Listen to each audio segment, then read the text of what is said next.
More warning signs for the Biden economy tonight. For example, new data this week shows a massive decline in new home sales in June. We've been telling you this was going to happen.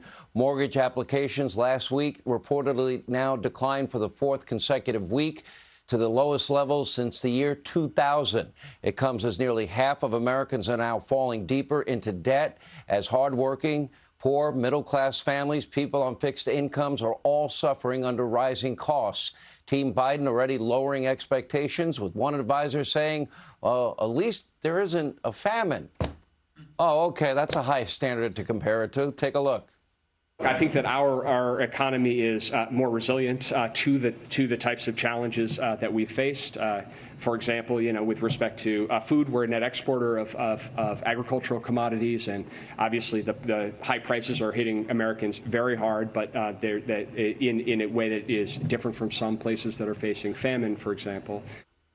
Well, just wait on that. A lot of farmers call my radio show with a 400% increase in fertilizer and people paying double, farmers paying double for seeds. Yeah, guess what? Food prices are even going to go higher. Meanwhile, major corporations, McDonald's, Coke, Huggies are among the major brands that are hiking their costs, all in response to Joe Biden's surging inflation, a 41-year high. Even in New York, well, if you're Joe Biden, you call him a bogada, but bodegas are now feeling the squeeze. They're now being forced to raise prices on deli sandwiches, other popular items. In many cases now, those prices have doubled. And get this, according to the Daily Mail, at least 2 out of every 5 Americans are now looking for second sources of income just to stay afloat. According to the New York Post, inflation is even impacting America's dating lives, with young singles telling the paper inflation is making them rethink what they're spending on their dates. Now, earlier today, the Federal Reserve raised interest rates by a whopping 75 basis points, the second month in a row, all in an effort to curb inflation. That means borrowing costs will rise even further. And breaking tonight in Washington, Senator Joe Manchin, he has made a sudden reversal. He went to Build Back Broke, says he will now support the Biden-backed Green New Deal socialist bill on climate, along with more reckless spending on, quote, renewables, and a 15% tax on corporations, which, by the way, corporations don't pay taxes, Joe. That gets passed on to we, the American people. Democrats are once again lying to you, trying to claim their socialist spending bonanza will reduce inflation. Let me be clear. It will do the opposite. It is one big Democratic tax hike coming at a time when married couples already, because of Biden inflation, are paying $6,800 more per year. Individuals are paying $3,400 a year. The average American driving to work is paying an estimated $2,000 more per year just on gasoline. This reckless spending plan reportedly included that 15% corporate minimum tax, over $100 billion for more IRS tax enforcement. In other words, you'll all get the Hannity treatment. I already get that treatment. And for nearly $400 billion for what they're calling energy security and climate change, which is code for climate change cult alarmism. And Senator Joe Manchin, who at first held out, stood for the people of West Virginia. He just whacked his own state with a massive tax increase and a full frontal assault on the energy sector that is at the heart of West Virginia's economy. Here with reaction is Making Money host, Fox Business Network. Charles Payne is with us. Charles, all right, so we're going to get GDP numbers. They want to change the definition of recession. But now we're seeing something happen, and it's happened faster than I thought it would. New home construction, because interest rates will be higher, that will come to a screeching halt. Right. Sale of pre-existing homes, that will drop. Nobody's going to want to give up a 2.5%, 3%, 3.75%, 30-year fixed rate. That's going to stop. Home values will now plummet. So that now is going to really put the economy in the tank. Am I wrong on any of that? You're not only are you right, but I think the most important point is how fast this is going to happen. People are going to wake up and like, whoa, what happened? Give you an example. You mentioned the new home sales. The average price of a new home in April was $569,000.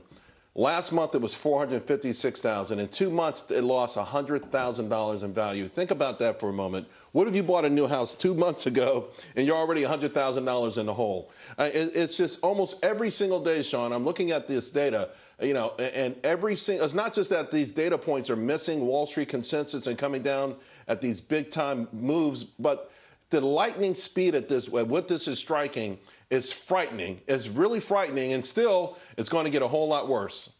All right, so if, for example, you buy a $500,000 home, if you had it at 3% mortgage, now you get, what, 6, 7%, whatever it's going to rise to, with the 75 basis point increase again this month, like last month. So now over the course of your loan, you're going to pay, what, another $200,000 to $300,000 in interest payments? What percentage of the population is going to be pushed out of the home buying market? Well, you know what? And the sad part is a large part is already pushed out, right? There are no starter homes, and there's no, all the houses have been being bought by Wall Street more recently, by foreign buyers, by second buyers, by cash buyers.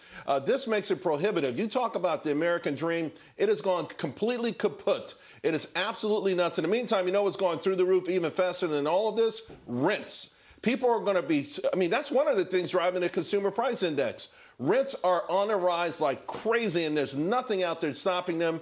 You heard Jay Powell today saying he's going to try his best to break the back of this economy because he thinks that's the only thing that can break this fever. And let me ask you, Charles Payne, you're a lot smarter on the economy than I am. I contend that corporations don't pay taxes because when their tax bill goes up, they pass it right on to we the people, the consumer. Am I right, or is Joe Manchin right? They pass on as much as they can pass on, and if they can't pass it on, they start firing people. And if that's not enough, they stop research and development. If that's not enough, listen, these are for-profit businesses. And by the way, they're used to ups and downs. They know that the cycle changes. If they have to go into some sort of a foxhole and wait out a couple of years until a more business-friendly administration gets in, they'll do that. But the average person is going to pay the price once again. Our country will pay a heavy price. The poor, the middle class, people on fixed income, they're getting clobbered now, and it's going to get worse. Sad. And by the way, all preventable. And a lot of it is because of the energy policies. It's okay. We can import energy from Russia, Iran, Venezuela, Saudi Arabia, and OPEC, but we won't produce it domestically where we can do it faster, cheaper, and cleaner. How does that make sense? It's insane. Charles Payne, thank you. Hey, Sean Hannity here. Hey, click here to subscribe to Fox News YouTube page and catch our hottest interviews and most compelling analysis. You will not get it anywhere else.